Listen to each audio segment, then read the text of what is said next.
mbrëm Kosovë ka ndodhur një situatë e jashtëzakonshme, e turpshme dhe kemi dhënë një mesazh jashtëzakonisht të keq edhe para gjithë botës. Jam shumë e dëshpëruar me atë se si po ndërtohet një ardhme e këtij vendi, me çfarë mënyre, edhe se si nuk ka as pak sinqeritet në bashkëpunime, në takime, edhe në mundësi për të ndërtuar një të ardhme të mirë e të qëndrueshme për Republikën e Kosovës. Dhe unë kam bërë një ftesë dje që deputetët të vinë gjithë në kuvend dhe të konstituohet kuvendi. Siç e keni pa, asnjë deputet i lëvizjes vetëvendosje nuk ka ardhur dje në kuvend. Bile ka pas nga ata të cilët nuk kanë qenë fare në Kosovë, kanë shkuar në pushime. Dhe besoj që qytetarët e Republikës Kosovës po e shohin qartazi se kush po e bojkoton shtetin.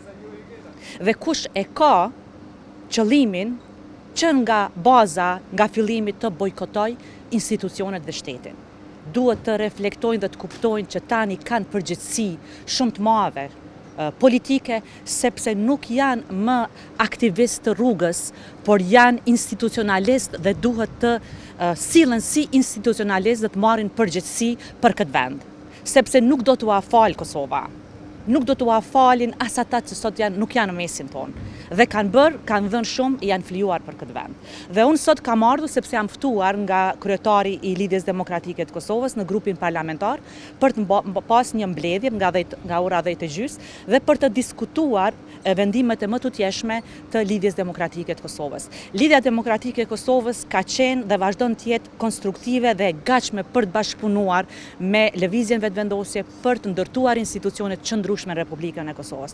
Ashtu siç ka qenë gjithmonë një parti e cila ka ndërtuar, nuk ka shkatruar, po ka ndërtuar institucione, edhe në periudha shumë të vështira për Kosovën.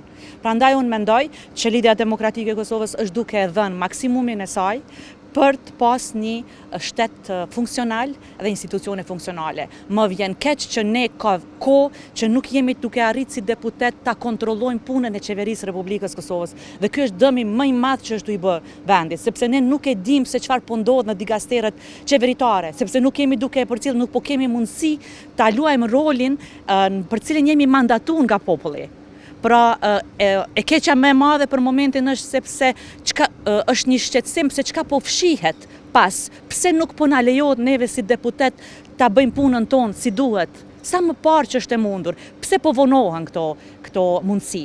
Çka po ndodh, çfarë po ndodh nëpër dikasteret qeveritare që ne nuk po lejohemi t'i kontrollojmë ashtu siç duhet, edhe pse nuk po ndërtojmë, pse nuk po funksionalizojmë grupet parlamentare, pastaj grupet funksionale brenda Kuvendit Republikës Kosovës, siç e dini, deputetët janë ata të cilët përmes instrumenteve politike arrin që ta përcjellin, ta kontrollojnë, ta menaxhojnë dhe ta kontrollojnë punën e qeverisë.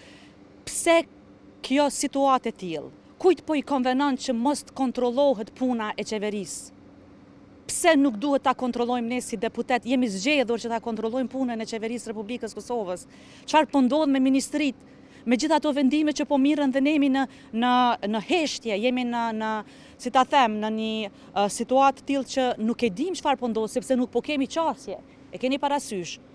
Dhe pse kjo po ndodh? Albullina Agjiu pak më parë veç e dha një prononcim para mediave ku tha që në shkrimet e mbledhura nga opozita nuk janë procesuar tek kryesuesi i kuvendit. A keni informacione, a janë procesuar këto në shkrimet, sepse tha që po të procesueshin do të merresh pjesë edhe unë. Në kushte normale ata duhet ta thirrnin seancën, sepse janë përgjegjës për ta thirrë seancën e kuvendit për konstituim të kuvendit Republikës Kosove. Po ta mendonin seriozisht gjithë këtë vend, këtë shtet, do duhet të ishin dje aty dhe ta thirrnin dhe mos ta lejonin edhe që të ishte dita e fundit, sepse pse duhet ta lejojmë? Pse duhet të bëjmë këto gjëra? Pse? Diçka po fshihet këtu, sipas mendimit tim personal. Diçka këtu është duke u fshehur. Pse nuk duhet deputeti i Republikës Kosovës, i cili ka marrë mandat nga qytetari, të mos e bëj punën e tij, të mos e kontrolloj punën e qeverisë Republikës Kosovës? Pse? Unë sot kam marrë edhe një kërcënim në Facebook nga një person që dyshohet që është i afërt me lëvizjen vetëvendosje dhe po u them publikisht që sot do të mirem me këtë dhe do ta dërgoj në polici, do të bëj kallëzim penal, sepse duhet ta kuptoj secili që nuk mund ta ndal zërin, të drejtën dhe të vërtetën e këtij vendi. Prandaj kushdo që mundohet me mënyra të tilla, me frika, me shantazhe, ta ndalë zërin e deputetit e ka gabim. Aq më shumë me mua. Faleminderit juve.